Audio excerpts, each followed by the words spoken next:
All right, so how should you be trading this report? Because clearly the market doesn't know what to make of it right now. Luckily, we have Interactive Brokers Chief Market Strategist Steve Sosnick, who will share all his wisdoms with us. Steve, always good to see you here. If you would have asked me yesterday how the street would have reacted to a jobs miss on the headline, I would have said positive because it delays a taper. But that's not exactly what we're seeing here in the early going. Why do you think that's the case? Good morning, Brian. I think that what we're seeing is the market really trying to wrestle with the idea of what matters to it more. Is it about the economy or is it about monetary policy? Now, we've been in a monetary-driven market for so long, it's hard to say that monetary factors aren't at the forefront of the market's mindset right now. But what I think we may be seeing here in this situation, the reason for sort of the lackluster, disjointed activity we're seeing this morning is we can't really figure out whether this delays tapering in a meaningful way. It probably takes it off the table for the next meeting. But there's stuff in here that is not necessarily bad, other than the headline number. Wages are good. The unemployment rate is good. It'll take a little more work, but maybe this is really happening because people are either stepping out of the workforce. They've rethought their priorities with COVID. People who are in a better demographic situation. In many cases, I know people who are retiring because their stocks their portfolio is doing well. They can leave the labor force. So there's a lot of cross currents here. And the bottom line is it about a strong economy that will help earnings and corporate growth, or is it about just this relentless hose of money flowing into the market? We'll resolve that today and over the coming sessions. Well, Steve, hopefully you won't be retiring anytime soon. We still need you on these shows, my friend. Well, let me just follow up on that with you. Do you think this report is a rally ruiner? It could be. I think it's tough to say, pre-open. What I have been noticing over the last couple of sessions is actually a bit of a change in trend. Through most of the summer, what we'd seen is basically there was like a little party in the market when the Europeans closed at 11:30, and we would tend to see the market rally after they went home. Over the last few sessions, pretty much since August expiration, when we had that little mini shakeout, we've actually started to see the markets decline in the afternoon. I haven't really been able to put my finger on the reasons why yet, but my suspicion is that it's institutions not buying as aggressively as they were, and that I think the support from the market is coming from more trading-oriented types than investment-oriented types. And we'll see how that all transpires over the next few days. This absolutely could be a rally killer, but I think you'll get enough economic narrative to push it, to get people thinking about the monetary fixtures. And also, quite frankly, the buy the dip mentality remains very, very strong. And so whatever initial drop we have will probably be rectified relatively quickly from a trading point of view. And then from a longer term point of view, we'll have to see how this all shakes out.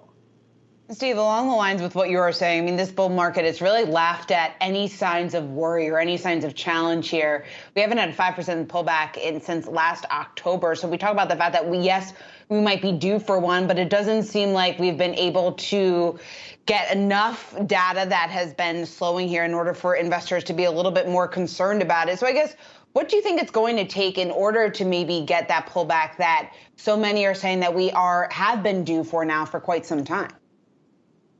Shauna, your point is a very good one, because I think people have been looking for the next correction of wages. And I think we've been seeing divergences for a while, but they haven't been all that meaningful. Again, the mentality has been every dip is a buying opportunity. And I think it will take either some combination of economic shock, exogenous shock to the markets. I don't even want to think about what that might be. But on a more regular basis, I think actually the market is going to be a bit more sensitive to any reduction in the monetary flows, meaning tapering, which, remember, is not tightening. It's just taking your foot off the accelerator, not tapping the brake. And even that, I think, there's a lot of money flowing into very speculative ventures right now, outside the stock markets, as well, which we won't get into, but we all know what they are, the crypto, the NFTs, et cetera. So there's a lot of money flowing to very, very highly speculative situations. And when we look back at when this ends, I have a feeling it's going to be something that no one is thinking about right now. I don't even, it's irresponsible for me to just speculate wildly, but that's the tone of what I think it would end up being.